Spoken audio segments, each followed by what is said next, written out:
Is it not official? No, it is not official, but obviously BBC will hear something. Sky Sports will hear something. I mean, that's what we do all the time, huh? Yeah. So we throw in some names, just like Fifi said. We just throw in a lot of names. And so this morning when I entered the office, I asked you, what is the gossip? I said BBC gossip. Yeah. What's the gossip? It is there. we always want to throw in some names and make it look as if the club is interested. I'm not saying that the club is looking at maybe some of the manager that we mentioned. Okay. But some of them are just put there to make up the numbers. That's what I believe. They are just there to make up the numbers. You see, my orientation is different. My orientation about some of these coaches and why they are sacked and the tenor and things like that is different, because some years back I used to work in an environment. I've worked in an environment that is not accommodating at all my life. I worked in environments that are not accommodating at all. Okay. They want results. Yeah. They want results.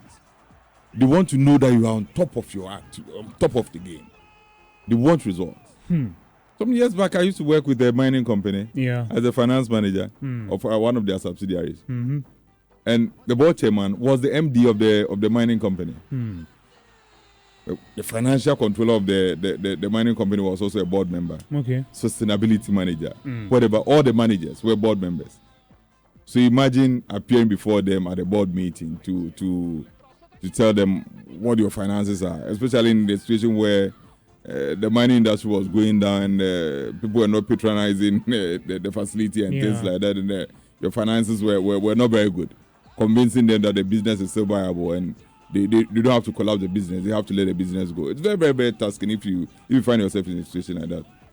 And that is the environment that I've worked. So my orientation about some of these things is different. When people come in and don't perform, and they want to make up excuses here and there, fine. What are you trying to say? Listen, the gentleman that you just, the boys that you just played, Paul Mason. He said Chelsea was on the 12th position. Yeah. And they ended the season at 6th position. Yeah. Who took them to the 12th position? Mauricio Pochettino. So what is the point? But they improved. So it tells you that in the end there was progress, right? No, but see, let's not create the impression that somebody took them to the 12th position and Mauricio Pochettino he did. But Pochettino came and he took them to the 6th position. That's not the point. He did, but he finished the season so well, and that was improvement. And I think that's what Paul Mason was saying. So you see, my orientation is that every business has a target. Good, you must have a target.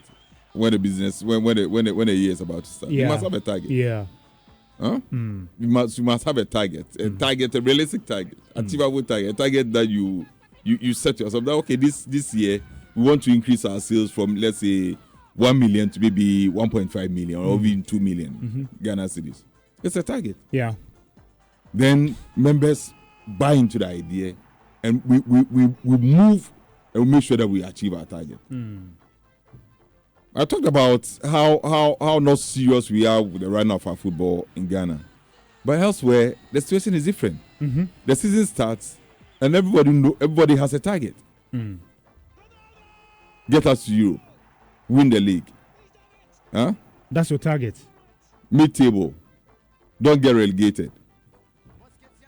So if Pochettino is invited to end of year review, what does it mean?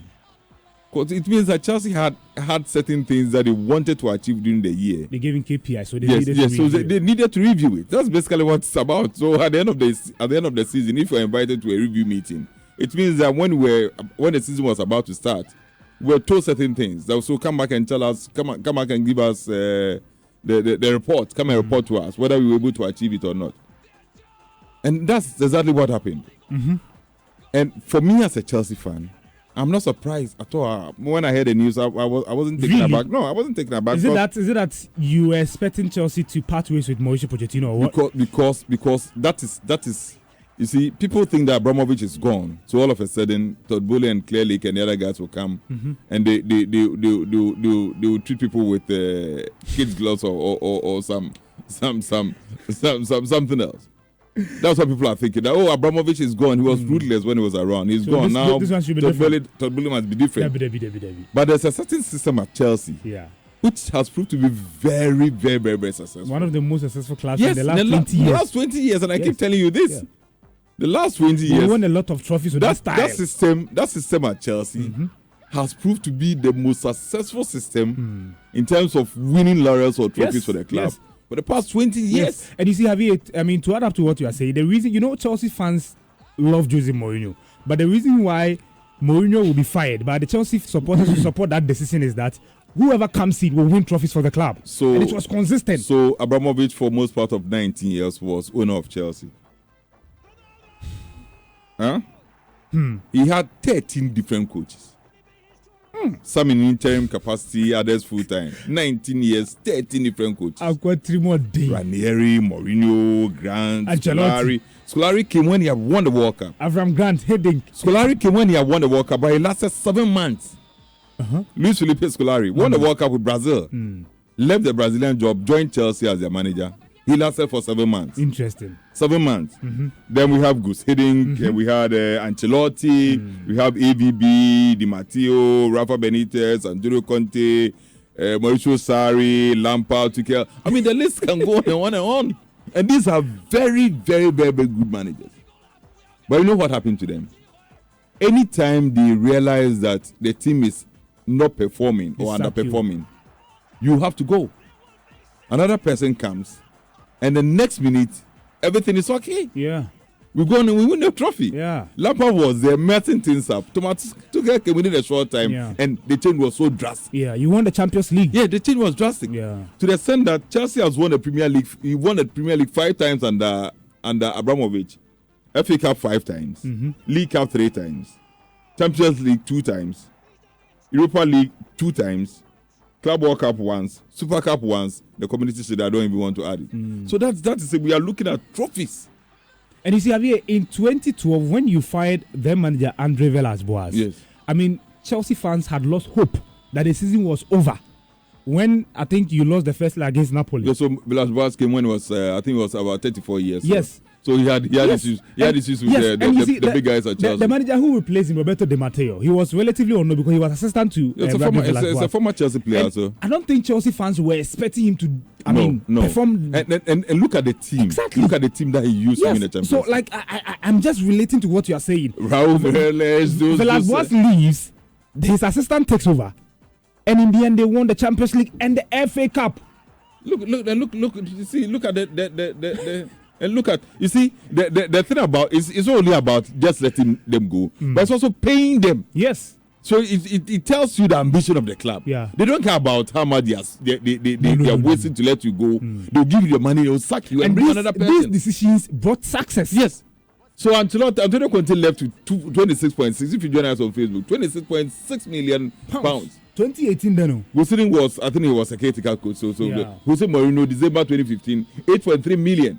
Rafa Benitez, May 2013, he left. Roberto Di Matteo, 10.7 million. AVB, March 2012, 12 million. Carlo Ancelotti, May 2011, 6 million.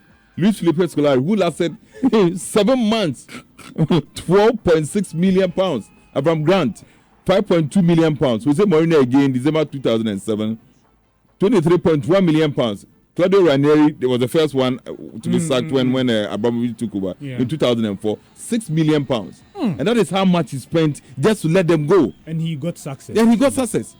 So, I mean, what are you trying to say? You see, I'm a Chelsea fan. Okay. I look at the Chelsea team. You have 2 minutes, please. And we've not been consistent. Okay. Under Pochettino? No. We've not been consistent. Okay. Never been consistent. We don't play any Chelsea fan watching a Chelsea game or who watch a Chelsea game under Pochettino didn't watch that game confident that Chelsea can win. So we struggled against Burnley, Sheffield, Nottingham Forest, just like FIFA said, Nottingham Forest. Teams that under normal circumstances you don't expect Chelsea to struggle against.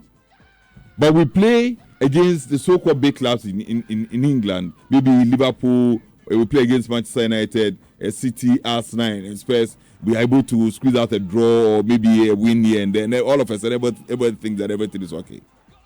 But it has always been about how consistent the team was last season, the consistency. And this sacking has come at the right time. The timing is right because really, yes, because you know why? They are going to get a coach before the team starts preseason. And the coach will handle the preseason. Yes. Pochettino had the luxury of preseason. He comes back to the main season and look at the way the team performed.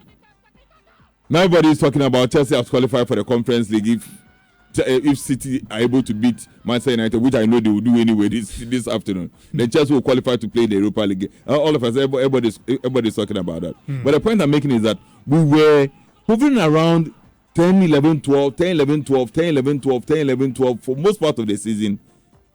Under Pochettino, who was the manager. So why are we not talking about that? We all of a sudden we are talking about the run that he had, about the 7 or so matches that he won. That took Chelsea from the 12th position to the 6th position.